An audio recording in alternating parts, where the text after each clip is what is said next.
Amen. Je parle aujourd'hui à des hommes et des femmes dont Dieu, après cette veillée, va amener dans la gloire. Amen. Comme tu as dit Amen, qu'il en soit ainsi. Amen. Alléluia. Écoutez mes bien-aimés. Écoutez. Il appelle ses enfants. Vous savez, il dit, venez auprès de moi votre Père Israël. Et je vous annoncerai ce qui vous arrivera. Waouh. Le vieux a besoin de parler. Amen. Les 12 enfants étaient là, excepté Dina. Alléluia. Les 12 enfants étaient là. Alors, comme la loi stipule que c'est le fils aîné, d'abord le fils aîné a droit à 70% de l'héritage de son père. Après la mort aussi de son père, du père, c'est le fils aîné qui doit prendre tout et gérer tout l'héritage et soutenir ses frères. Alléluia. C'était ça la loi. Amen. Alors les 12 étaient là. Ruben, lui, il savait que comme il était le fils aîné, c'est lui qui devait hériter. Mais dans cette histoire, ce qui m'impressionne, c'est quoi? C'est que Ruben était. Quand Jacob parle de Ruben, il commence à détailler les charismes et le potentiel qui étaient dans Ruben. Il dit, Ruben, toi, le prémisse de ma vigueur. Alléluia. C'est-à-dire, à cause de toi, Ruben, le monde avait reconnu que j'étais fécond. Alléluia. C'est au travers de toi que moi j'ai reconnu que j'étais fécond. C'est pareil pour tout homme. Ton premier fils ou ta première fille, alléluia, confirme ta fécondité. Donc c'est pour toi quelque chose de grand. Le fils aîné, il est pour toi une grande bénédiction. C'est ta première énergie, l'énergie que tu avais déployée. Ton premier fils, pour ne pas dire que les autres ne sont pas importants, mais je te dis d'abord, tu dois le savoir, que ton premier fils est hyper important. Car c'est lui qui est la locomotive qui mettra en marche toute une famille. Si le fils aîné n'avance pas, les autres aussi auront des problèmes. C'est le fils aîné qui communique la foi, qui communique le courage à ses frères. Alléluia. Donc ton premier fils, il est hyper important pour le bien-être de ses frères.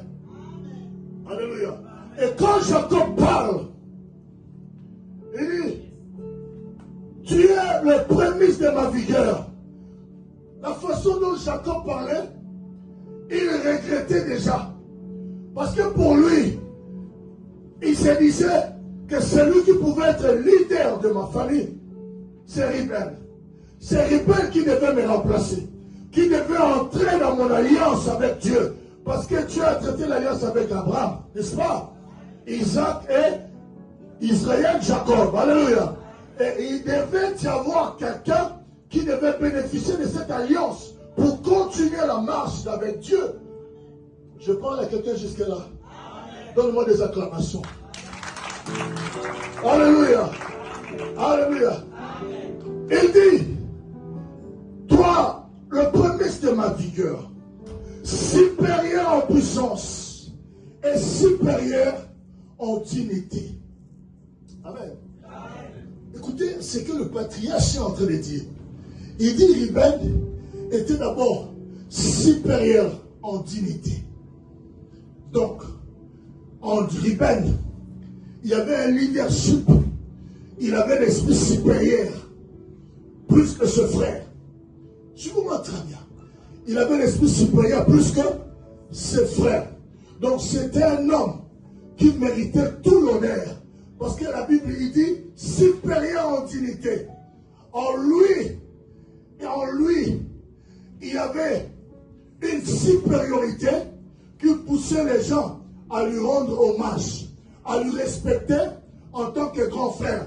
Parce que la manière dont cet enfant était conçu et qu'il était sorti, c'était pour devenir un leader. Vous le savez très bien que sa maman n'avait pas été aimée par Jacob. Jacob aimait plus Rachel. Mais quand je lis cette histoire, j'avais compris que la femme qui était compatible à Jacob, c'était Léa. Ce n'était pas Rachel. Parce que Rachel était attachée aux idoles de son père. Il ne servait pas, il n'adorait pas les dieux de Jacob. La preuve en est qu'elle est morte suite aux idoles de la maison de son père. Vous comprenez? Donc quand Dieu regardait, Dieu avait compris que la femme qui était compatible à Jacob, c'était Léa. Qu'est-ce qu'il a fait? Il bloque la fécondité à Rachel et il donne la fécondité à qui? À Léa. Pour que Jacob commence enfin à considérer Léa. Et finalement, c'est Léa qui est restée la femme de Jacob. La femme légitime. Alléluia. Ce que Laban avait fait, c'était la loi juive. On ne pouvait jamais épouser la petite sœur sans pouvoir épouser la grande sœur. Alléluia. Mais cela était prophétique. C'est pourquoi je vous dis, l'aîné, le fils aîné, on ne néglige pas. Si tu as un fils aîné, quelle que soit sa têtudesse, mets tes genoux à terre, prie en Dieu pour ton fils aîné. Parce que c'est lui le bonheur de ta famille. C'est lui la victoire de la famille. Il n'est pas n'importe qui. Alléluia. Alléluia. Jacob détaille les qualités qui étaient dans Ruben. Il dit, tu es supérieur en puissance. Il commence à dire supérieur en dignité et supérieur en puissance. Donc c'était un homme puissant, un enfant puissant, un grand leader. Vous savez, lorsque la Bible donne une précision par rapport à quelque chose, il ne faut pas prendre ça à la légère. Alléluia. Il ne faut pas prendre ça à la légère. Supérieur en puissance et supérieur en dignité. Donc il était un homme puissant. Quand on regardait Ruben, on voyait la puissance. Quand on regardait Ruben, on voyait de l'autorité. Quand on regardait Ruben, on voyait l'avenir. Alléluia. Alléluia. Mais le vieux avait son problème dans le cœur. Je dis, mais le vieux avait son problème dans le cœur. C'est pourquoi je viens vous dire aujourd'hui. Ça, c'est un point à ne pas négliger. Un péché ou un problème ou une faute non réconciliée. Alléluia. C'est-à-dire une erreur que tu peux commettre, une faute que tu peux commettre auprès de qui que ce soit. Hâte-toi d'arranger avec cette personne-là. Parce que plus tard, ça peut te coûter cher. Vous savez, le ministère que Dieu nous a donné, c'est un ministère de la réconciliation. Vous comprenez? C'est ça notre travail. Mais dans la vie, lorsque tu commets une erreur, tu fais quelque chose de pas bien, à qui que ce soit, hâte-toi d'arranger cela. Alléluia. Alléluia. Après la mort de Rachel, Jacob est parti enterrer Rachel. En temps normal, Ruben devait aller avec son père pour enterrer Rachel parce que c'est lui qui était le fils aîné. Mais il est resté. Quand il est resté, il va prendre Bila, qui était la servante de Rachel, censée à remplacer également Rachel. Alléluia. Alléluia. Il sort avec Bila, la concubine de son père. Alléluia. Je ne sais pas s'il voulait venger sa mère ou bien si par exemple il pensait que Bila, comme elle est restée, elle prendra la place de Rachel et ma mère sera encore malheureuse. Alléluia. Je ne sais pas. Mais jusque-là, je me pose des questions. Est-ce que c'est Bila qui avait séduit Ruben ou c'est Ruben qui a séduit Bila? Alléluia. Alléluia. Jacob étant de retour, il va apprendre cela. Il n'a rien dit. 40 ans après, peux dire à celui qui est à côté de toi, attention avec 40 ans après. S'il te plaît, dis-lui encore. Alléluia. 40 ans après, Jacob va faire sortir cela. Waouh. Alléluia. C'est comme s'il disait, mais toi là,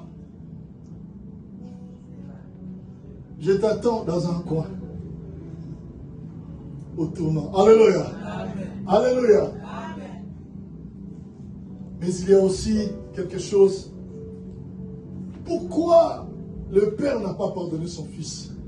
Et pourquoi le fils aussi, en commettant cette atrocité, on peut dire l'inceste, alléluia, en commettant ces grands péchés abominables, pourquoi il n'a pas demandé pardon à son père? C'est pourquoi je dis des problèmes que tu ne sais pas résoudre. Aujourd'hui, ça peut te coûter cher. Demain, apprends à arranger les problèmes. Est-ce que quelqu'un peut acclamer le Seigneur? Acclame encore bien. Bien, l'estomac va partir. Acclame encore bien. Voilà, c'est très bien.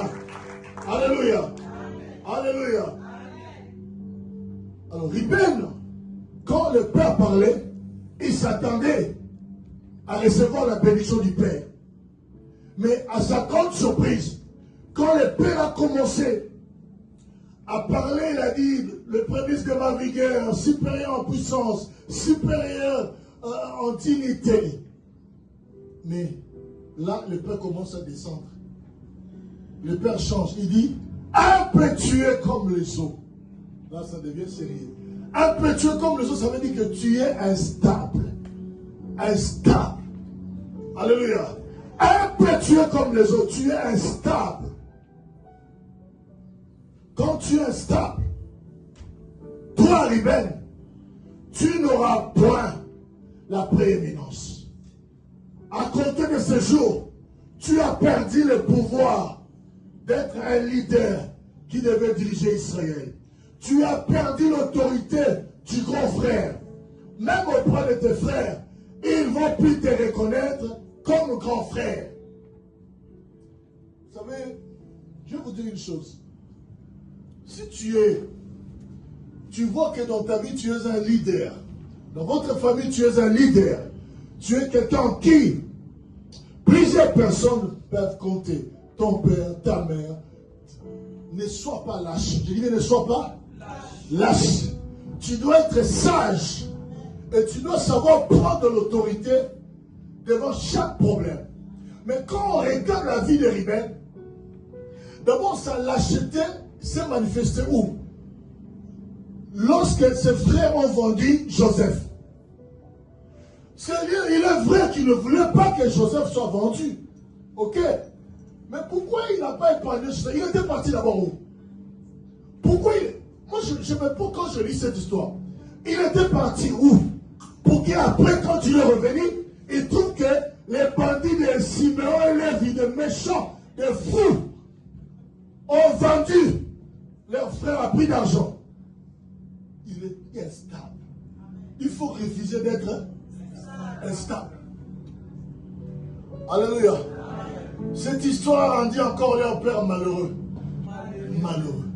Or, s'il pouvait ramener Joseph, amen, il allait arranger beaucoup de choses avec son père. Quelqu'un me comprend? Quelqu'un me comprend?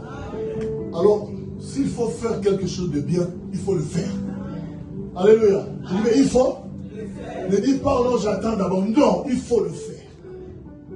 De peur que tu reviennes trop tard. Alléluia. Alléluia. Jacob a maudit son premier fils. Et Ruben a perdu sa supériorité. Il a comme enterré tout ce qui était dans Ruben. Et la tribu de Ruben, lui-même va mourir. Mais la tribu de Ruben va bénéficier de cette malédiction. Alléluia. Vous savez, la malédiction, lorsqu'il est promulgué, elle frappe de la première génération jusqu'à la 4e génération. Donc il y a eu 4 décennies où la tribu des Ruben n'a vécu que la malédiction. En lisant l'histoire, on dit que les Rubénites étaient des guerriers, étaient en grand nombre, ils étaient des hommes forts. Mais leur nombre commençait à diminuer. Parmi le nombre de toutes les tribus, la tribu des Ruben devenait minoritaire, petite, en nombre, parce qu'il avait été déclaré que tu n'auras point la prééminence. Et la tribu commençait à être consumée. Dans cette tribu, il n'y a eu aucun juge, il n'y a eu aucun roi, il n'y a eu aucun prophète. Alléluia. Répète après moi, il n'y a eu aucun roi, il n'y a eu aucun juge, il n'y a eu aucun prophète. Parce qu'il y avait une parole. Une parole de malédiction. Si quelqu'un peut acclamer le Seigneur. Alléluia. Alléluia. Alléluia. Parce qu'il y avait une parole de malédiction. Imaginez-vous, la tribu des Ruben, ses enfants, ses petits-enfants, de génération en génération, pendant 4 décennies, vivaient l'humiliation. D'autres tribus semblaient voir la gloire. Il y avait le roi, il y avait le chef, il y avait les prophètes dans d'autres tribus, il y avait même des Lévis. Alléluia. Même la tribu des Lévis, leur grand-père, méchant qu'il était. Alléluia. Mais cette tribu-là est devenue des Lévites. Comment expliquer? Et des grands Lévites. Amen. Et vous savez pourquoi ils étaient devenus des Lévites? Parce qu'Abraham avait donné la dîme. Alléluia. Il avait donné quoi? La dîme des Lévites. La Bible dit que les Lévites étaient dans son rein, dans ses reins. Alléluia. Alléluia. C'est ainsi que vous remarquerez. Je commence à descendre, je vais faire des déclarations. C'est ainsi que vous remarquerez que la personne qu'on avait maudite était déjà morte. Mais ses enfants sont en train de vivre, de payer les conséquences de mauvais actes que leur père avait commis pour avoir cette malédiction. Amen. Sans aucun roi dans cette tribu-là, sans un juge, aucun prophète dans cette tribu, parce qu'il y avait une malédiction. C'est ainsi qu'on voit dans plusieurs tribus, dans plusieurs familles, il n'y a aucun cadre, il n'y a aucun intellectuel, il n'y a aucun mariage sérieux comme ça. Rien. Parce que le père était maudit. La mère était maudite. L'arrière-arrière-grand-père était maudit. Les patriarches étaient maudits. Beaucoup de familles souffrent aujourd'hui. Ils payent le prix de ce péché qu'ils n'avaient pas commis. Mais comme les enfants participent aussi au sang, alléluia, participent aussi au sang.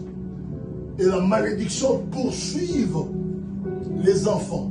La maman ne s'est pas mariée, la fille est en train de grandir. À 30 ans, il n'y a pas encore le mariage. À 40 ans, il n'y a pas encore le mariage. Non. Ça doit prendre fin aujourd'hui. Non. Quelqu'un ne m'a pas compris. Il faut que ces choses prennent fin aujourd'hui. Quelqu'un peut lever la main comme ça et dire, je ne subirai pas le même sort que mon père. Je ne subirai pas. Non, c'est pas comme ça, c'est trop faible. Regardez comme l'homme que Dieu est en train de faire. Je ne subirai pas le même sort que mon père, ni ma mère. Au nom de Jésus. Au nom de Jésus. Asseyez-vous. Mes bien-aimés. Wow. Gloire à Jésus. Alléluia. Tu sais pourquoi je suis en train de bénir le Seigneur? Parce que le prophète Ézéchiel a prophétisé. Alléluia. Lorsqu'il a prophétisé, il dit, en ce jour-là, écoute ça, c'est pour toi. Il dit, en ce jour-là, l'on ne dira plus, les pères ont mangé le réservoir et les dons des enfants ont été agacés. Aïe, aïe, aïe. L'on ne dira plus, parce qu'ils voyaient la croix. Dans l'Ancien Testament, ils voyaient quoi? La croix. Alléluia. C'est Abraham qui a vu la croix, le premier. Il a dit, à la montagne de l'Éternel, tout sera pourvu. Alléluia. Que dit la Bible? Au temps de Moïse, Moïse aussi était avancé en âge. En tout cas, je suis en train de t'exhorter de ne pas mourir avant son temps. Je dis de ne pas, je ne peux pas mourir avant mon temps. Je ne peux pas mourir avant mon temps. Un peu plus fort. Regardez Moïse. Moïse, rassasié des jours. Alléluia. Rassasié des jours. Avant sa mort, il doit bénir chacune des tribus des enfants d'Israël. Alléluia. Il a vu Dieu réaliser de grandes choses dans sa vie. Alléluia. Il a séparé la mer Rouge. Va d'abord devant. Quand vous allez à Brackenburg, c'est ça. À Brackenburg, vous voyez la grandeur de la mer. Tu as déjà été là-bas, non? À Brackenburg. Il faut y aller. Regarde la grandeur de la mer. Ça prend le monde. Alléluia. La mer, là, ça dit, c'est les frontières de tout le pays du monde. La sortie de tout le pays du monde. Vous comprenez? Mais Moïse a séparé la mer Rouge. Il a séparé, ça montait comme ça, comme des royaumes. Ça montait comme ça. Et Israël traversait à sec avec des cantiques de louanges. Ah, tu vas chanter. Tu vas chanter la gloire de Dieu dans ta vie. Non, j'ai dit, tu vas chanter la gloire de Dieu. Tu verras Dieu réaliser de grandes choses dans ta vie. Et tu chanteras à son honneur à cause de ce bienfait. Au nom de Jésus. Alléluia. Moïse a vu Dieu réaliser de grandes choses dans sa vie. Les gens ne blaguaient pas avec Moïse. Dieu parlait avec Moïse bouche à bouche. Alléluia. Étant vieux, il veut bénir des tribus. Toutes les tribus étaient là. Alléluia.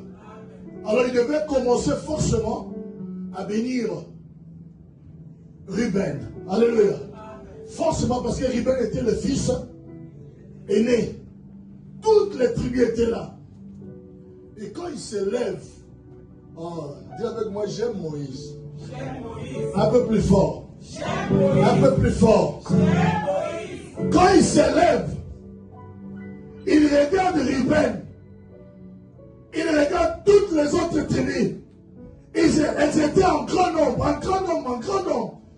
Mais Ruben était une toute petite tribu comme ça. Moïse a regardé Ruben. Il a regardé Ruben. Il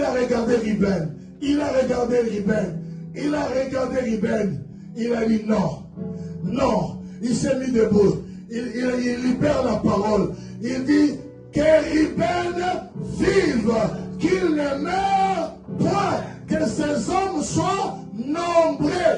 Moïse a changé la malédiction de Jacob. Alléluia. Il a changé la malédiction en bénédiction.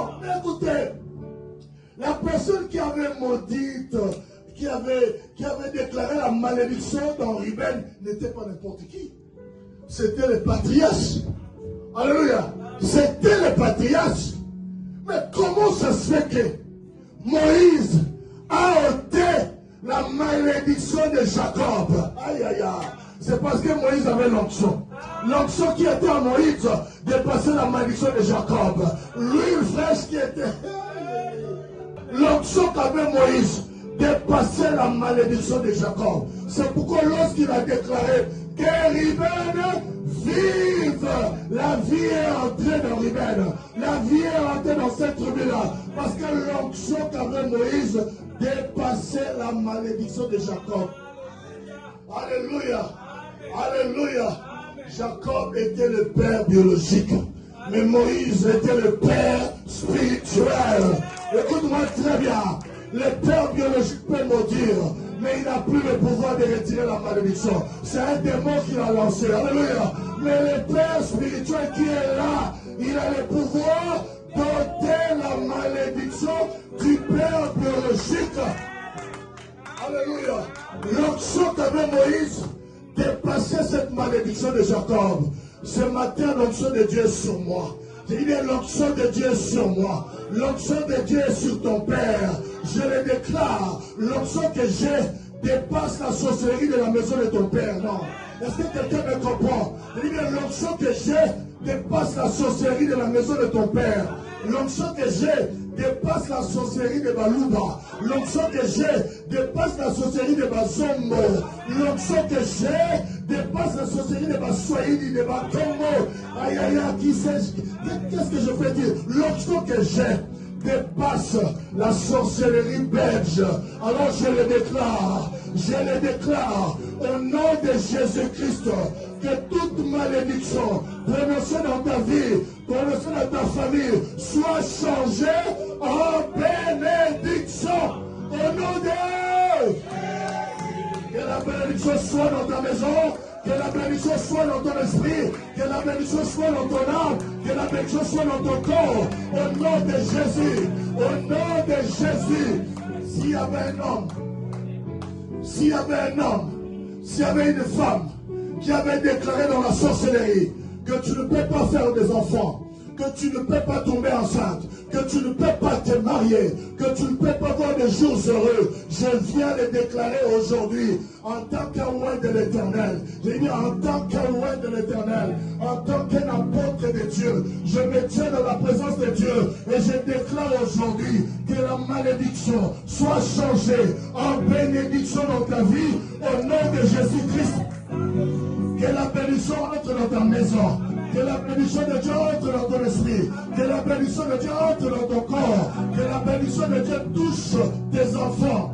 Au nom de Jésus. Que la maladie soit annulée. Que les échecs soient annulés. Que la vie de Dieu entre. Que la vie de Dieu entre. Entre dans ta maison. Au nom de Jésus. Ma fille, oui, toi, montre-moi tes mains comme ça. Non, reste debout, s'il te plaît. Écoute, je vais te dire une chose. Aïe, aïe, aïe. Je vois dans tes mains, quand tu fais des choses, ça n'aboutisse pas. Mais écoute-moi très bien.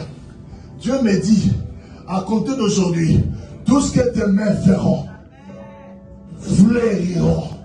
Au nom de Jésus, tu vas concevoir un projet et tu l'accompliras. Tu iras jusqu'à la fin et tu atteindras tes objectifs. Au nom de Jésus, reçois cela. Reçois cela au nom de Jésus. Alléluia. Alléluia. Je dis, je suis envoyé de l'Éternel. Je déclare des paroles qui s'accomplissent. Je te dis, après cette veillée, je dis bien après cette veillée, quelqu'un est en train de rêver. Ma fille, après cette veillée, la poisse va retourner aux sorciers. Tu connais ce que c'est la poisse? Au toutou. Alléluia. La poisse va retourner aux envoyeurs au nom de Jésus. S'il y avait des gens qui ont fait des réunions en interprétant ton nom, en citant ton nom, soi-disant que tu ne peux pas voir le bonheur, que tu ne peux pas réussir, que tu ne peux pas avancer. Aujourd'hui, j'annule cela. J'annule cela au nom de Jésus. Au nom de Jésus. Je me suis croisé avec une famille maudite. La malédiction a commencé. La malédiction a frappé jusqu'à la 4e génération. Dans cette famille, ils n'ont jamais vu le bonheur. Mais ce jour-là, j'étais en train de prêcher que Riben vive. C'est tel que je te prêche a fait sortir des ministres, a fait sortir des grands cadres, a fait sortir des députés. C'est tel que je te prêche. J'ai vu des grandes femmes d'affaires. J'ai vu des gens avancer, faire des jumeaux. J'ai vu beaucoup de choses aujourd'hui. Je dis, mais c'est ton tour aujourd'hui là. Quelqu'un ne me comprend pas, c'est ton tour aujourd'hui. Je suis en train de déclarer que le bonheur et la grâce, que le bonheur et la grâce soient dans ta maison. Que l'argent vienne dans ta maison. Je dis bien que l'argent vienne dans ta maison. Si les gens t'avaient plongé dans la disgrâce et que tu ne sois pas accepté, tu vis comme si tu ne vis pas. Tu es là comme si tu n'es pas là. Tu es plongé dans l'oubliette. Je viens changer cela. Tu trouveras grâce devant Dieu et devant tous les hommes. Les gens vont t'aimer. Les gens vont te chercher. Les gens vont te faire du bien. Au nom de Jésus. Au nom... Est-ce que je parle à quelqu'un? Est-ce que je parle à quelqu'un? Est-ce que je parle à quelqu'un? Ma fille, viens, je vais prier pour toi. Viens demain. Non, non, non. Non, non, non, avant toi. Non, c'est toi. Non, non, non. Toi, oui, viens. Je vais t'imposer la main. Parce qu'il y a quelque chose de grand en toi. Mais il y a une confusion dans ta vie. Tu ne sais pas, tu es instable. Elle est instable. Elle doit être stable. Dieu, viens, viens, viens. Au nom de Jésus, ne te vois pas petite. Je déclare que parmi les gens qui sont sortis de ton père et de ta mère, que tu fasses la distinction. Au nom de Jésus.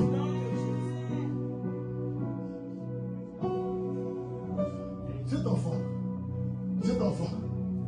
a un avenir. Je vois dans ses mains beaucoup de richesses. Il faudra l'encadrer. Je le vois rouler dans des carrosses graves, des grosses moulures. Je la vois prospère. Il faut l'encadrer parce qu'elle est encore instable. Elle est instable, il faut l'encadrer. Elle doit devenir stable et comprendre ce que Dieu attendait. Elle est ta main comme ça. Dis avec moi, c'est fini. C'est fini l'esclavage. C'est fini la malédiction. C'est fini la honte. Au nom de Jésus. Mon frère, si ton front, toi, oui, toi, oui, si ton front, est écrit serviteur de Dieu. Écoute-moi, la grâce de Dieu est tellement forte dans la vie de ce bien-aimé. Le Seigneur a dit, c'est le temps pour toi. C'est le temps pour toi d'entrer sérieusement dans son œuvre. Arrête de camper. Sois comme la pierre qu'on jette et ça va dans la profondeur. Dans la profondeur. Il y a une grâce. Non, non, non. Il est là, le frère. Non, il est là debout. Lui, il y a une grande grâce. C'est un serviteur de Dieu. Le temps est arrivé pour que tu puisses servir Dieu comme il faut, dans la profondeur. Dans la profondeur. Arrange ton parcours. Mets la paix, sème la paix tout autour de toi. Et pardonne les gens qui t'ont fait du mal. Tu ne peux pas continuer à garder les choses dans le cœur. Tu es un serviteur de Dieu. Tu ne peux pas continuer à garder les choses dans ton cœur. Non, ça te bloque. Tu dois pardonner et avancer. Tu dois pardonner et avancer. Alléluia. Alléluia. Alléluia. Je vois le ciel ouvert. Lèvons-nous, s'il vous plaît. Je vois la pluie en train de tomber à l'église. Lève-toi, commence à rendre grâce à Dieu. Commence à rendre grâce à Dieu. Commence à rendre grâce à Dieu. Tout a été accompli. Tu ne peux plus vivre l'humiliation. C'est fini. Rends grâce à Dieu. Commence à dire merci à Dieu. Dis Seigneur, merci pour ma victoire. Seigneur, merci parce que tu as ôté la malédiction. Seigneur, merci parce que tu m'as restauré. Seigneur, merci. Élève la voix. Parle.